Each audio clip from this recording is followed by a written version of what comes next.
Good morning vlog. Is 10:57 a.m. I've been up for about half hour. I did all of my reptile chores. I didn't film that because you guys have seen it not only here, but if you follow my sister, you've seen it there as well. So I didn't want to repeat the same thing that I do every day. But I took my pills, and my goal for the day is going to be getting our bedroom clean. It's kind of a mess. Last night I did some work in our closet. I kind of rehung up and organized my clothes. I separated all of the loose hangers and put them to the side because I'm tired of having to dig through everything to find a hanger. So I did that. Beebs helped me with that. And then now the floor of the closet is clean again. And there's a couple things like on the shelves that need to go in the washer. But other than that, the closet is taken care of, so I don't have to worry about that. But I will show you our room, even though it's kind of embarrassing. So, as you can see, it's not as bad as it was last night. But these are all dirty, minus that. I'm getting rid of that. There's a couple things here that need to go in the washer. We took care of all the clean laundry over here. We need to put the sheets back on the bed. I need to get rid of like my bowl and the garbage that's in here. So I'm gonna do that. I believe I told you guys in one of my recent videos that I had to call cardiology and schedule an appointment. I haven't seen my cardiologist in over 2 months now, but that was my bad. I had other obligations, and I know everyone's going to be like, well, you should put your health first. I do 99% of the time, but at the time of my last appointment, my last 2 appointments, I had other obligations that I was literally contractually obligated to be there, which was enrolling in beauty school. So yeah, I did call and schedule an appointment. It's on December 1st at 11:15. So I will see my cardiologist in like less than a week. I'm dreading it, but I know it's important, and I need to get monthly checkups because I do have a heart condition, and unfortunately, those were just the cards I was dealt. I think the plan for today, we might go to either Claire's or Spencer's in the mall because I need a new tongue ring and I also need a new belly ring. So we were gonna do it yesterday, but yesterday was Thanksgiving and everywhere was closed. So that's frustrating. But we're probably gonna do that today. We might also go to PetSmart to get the dogs a new rope because they've absolutely destroyed theirs. As you can see, this rope had like a stretchy bit in the middle. It was like elastic, and they like to chew on it. Like once they figured out that the middle was weaker, they started chewing on that part. So it's basically falling apart. It's literally held together by like a thread. So we need to get a new one of those. So I know I mentioned in one of my first videos the Mama and Me journal that I started for me and my mom. I made it in activity days. So I said I would share some stuff from here, but not a lot, because most of it I want to keep close to my heart, but I will share a few things. So I'm just gonna open up to a random page that she wrote on. There's quite a few. I'll show you like her handwriting and everything. And I'll show you the notes I read. Like for example, she wrote this one. She She wrote this one, which goes on to the next page. But I'll just read you like one of the shorter ones. She said, Karina, you are the sweetest and cutest daughter a mom could ask for. I love how you are always smiling and that you tell me you love me every day. You always want to give me hugs and kisses. Thanks for being my best friend. I love that we have this book to write notes to each other. Heavenly Father must love me because he sent you to me. I love you so much, Mom. And her handwriting was just beautiful. So that's one of them. I'm just kind of jumping through. March 3rd, 2014, she said, I was so proud of you tonight, Bubba. Your band has gotten so good. I was in high school band. You looked so beautiful and grown up. You sounded so amazing. I love when you share your talents with everyone. It helps you build confidence in yourself. I think I was seriously the proudest mom there. How could I not be? Long live Ben Everhart. Wahahaha. Love, Mom. My middle school crush was a kid named Ben Everhart. So, Ben, if you're watching this, now you know that I was madly in love with you. This one makes me laugh. August 9th, 2014. She said, hey girl, just saying I love you. Enjoy this next week because school starts on the 20th. You are so fun and I'm glad that you are mine, Mom. P.S. Let Michael go. Yes, she really wrote that. And I responded and I said, he is and will always be my bae. But bro, you know you can't resist those perfect eyes, perfect hair, perfect voice, perfect everything. Like hashtag too fab for you. So, and then I wrote, I may really, really love Michael Jackson because he's totes fabulous, but I'll always love you more. Me and my mom had a good relationship. Our relationship was amazing, and it's crazy that she's not here anymore. I wish she could be here to watch Whitley grow up, and I wish she could be here to meet both my partner and my sister's partner. I think she would love them both because they both treat me and my sister so well. So yeah, that is a little bit from the Mama and Me. I wrote the last note. She didn't make it to write another one. But I said, Mama, I love you in general. I love everything about you. And unfortunately, that one's not dated. But yeah, I know if she was still here, she would write letters in this as much as she could. But yeah, so that's that. Going through it makes me a bit emotional, but it's something super special, and I'm glad that I have notes from her to look back on. I was telling my sister that reading notes from her is pretty much the only way I can hear her voice and remember her voice because it's her actual words on paper, which is so sad. Like, so sad. Next July will be 10 years, and it's just crazy. Like, she's been gone for almost 10 years, and I can't believe the life I've lived and what I've overcome since she passed away. It's just insane. So to anybody that's lost a parent, especially a parent or a loved one, just know that I'm there with you 100%. It's not easy, and whoever is telling you that it gets easier is absolutely lying to you.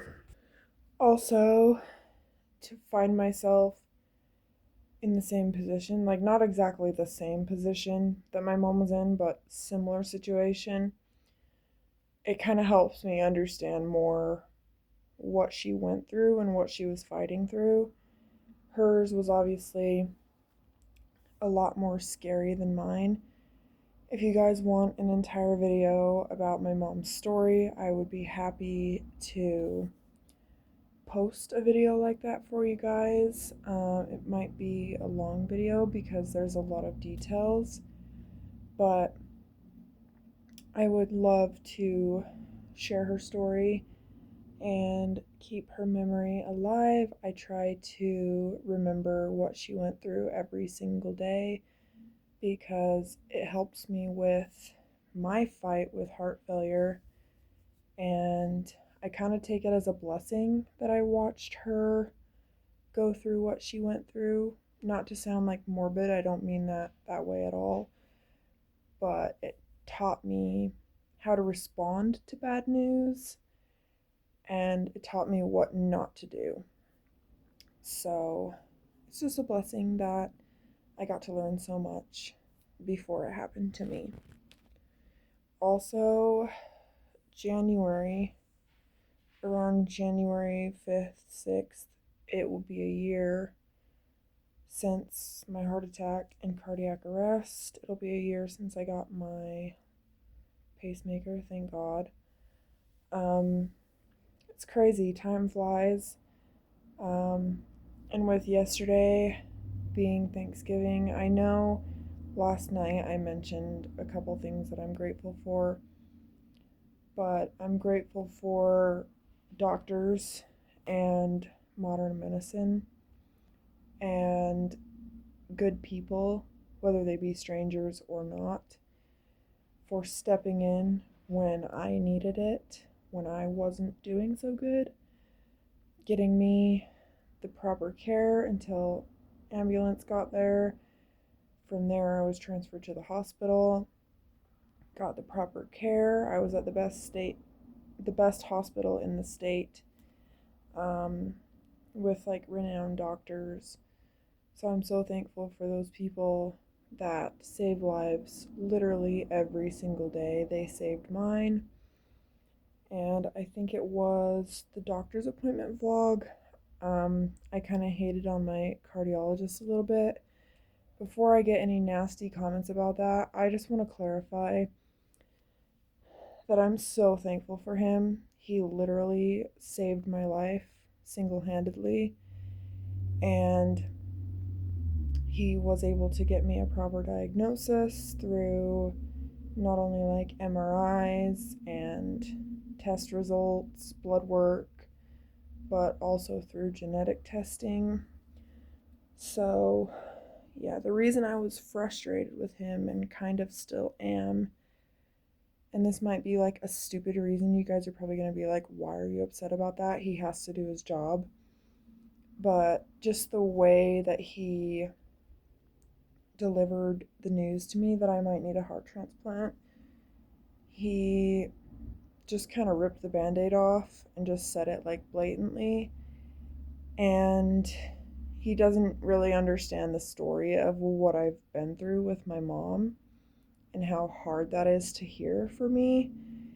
And I just feel like the way he delivered it could have been so much better.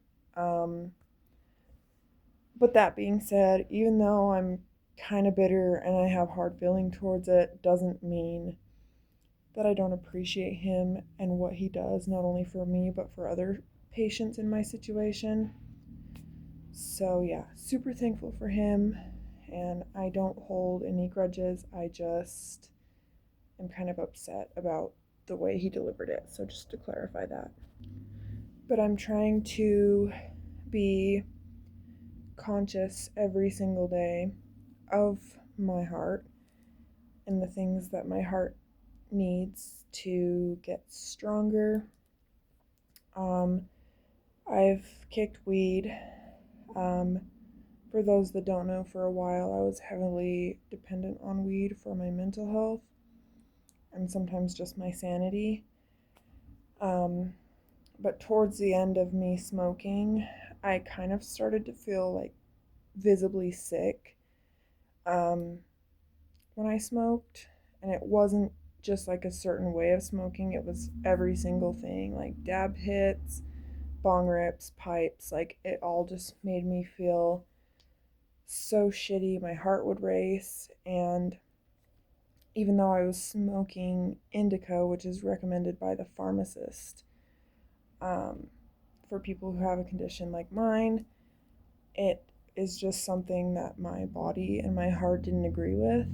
And so I made the very important decision to quit smoking. I literally quit it cold turkey, and I haven't touched it for over a month now. My sister smokes every day, all day, and I've been at her house plenty of times since I quit, and I used literally all of my willpower to not turn to her and say, "Can I have a bong rip?"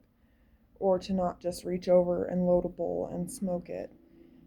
It's taken a lot of strength. So, to anyone who's maybe in a similar situation with their health or any situation with their health, it doesn't matter what it is, it doesn't have to be a heart condition. Just know that if you're trying to quit something like weed, it's not easy. Like, there's been so many times when taking a hit is literally all I want. But again, I have to think about my heart and what my heart needs, and I have to listen to my doctors. And now my main focus is to cut out the vape, which has proven to be the hardest part for me. I'm trying to take it slower and slower every day. I just got this vape, and I plan to make this last 3 months. That's how much I'm trying to slow down. I try to plug it in even when it's not dead and just let it sit here and go do other things to distract myself. Because I notice that with the vape, when I don't have it, I think it's a comfort thing to have it in my hand. Not only that, but I'm addicted to the hand and mouth motion. So when I don't have it, I'm constantly like, where's my vape? Like, I'm checking everywhere, like looking room to room. And if I can't find it, I freak out. But yeah, I'm trying to kick this. So to anyone that's trying to do that as well, I'm with you. It's not easy. It's a fucking addiction. And at this point, I'm convinced that vapes are a lot worse than cigarettes. I'll be honest, I've smoked a cigarette, one singular cigarette, and I never reached for it again. They just weren't my thing. I didn't feel addicted. I didn't feel the want for another one. But with the vape, I definitely feel that. So yeah, definitely not easy. So I'm with you. Speaking of heart health, I think I'm going to take some magnesium and iron today. Haven't taken it in a while, so I'm going to do that. So for magnesium, I take the magnesium glycinate, 200 milligrams. They're huge. And then for iron, I take iron with vitamin C, 18 milligrams. I was told that you can up it depending on how you're feeling or lower it if it's too much. But I just take one of these, they're gummies, every time that I take it.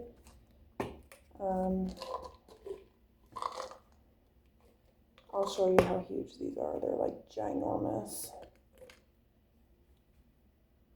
Horse pill. And then the iron. These are fucking horrible. They taste like iron. Who knew? If I can get one of them out. So yeah, they're absolutely horrible. But if it makes you feel better, it makes you feel better. So I'm gonna get this the fuck over with. I'm not ready. Balls to the wall. I don't think I can swallow it.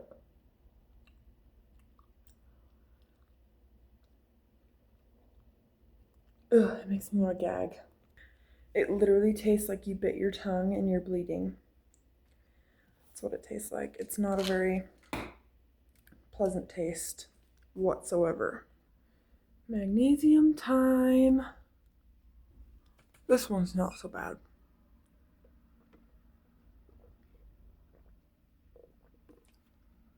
This is the Sprite I was talking about earlier.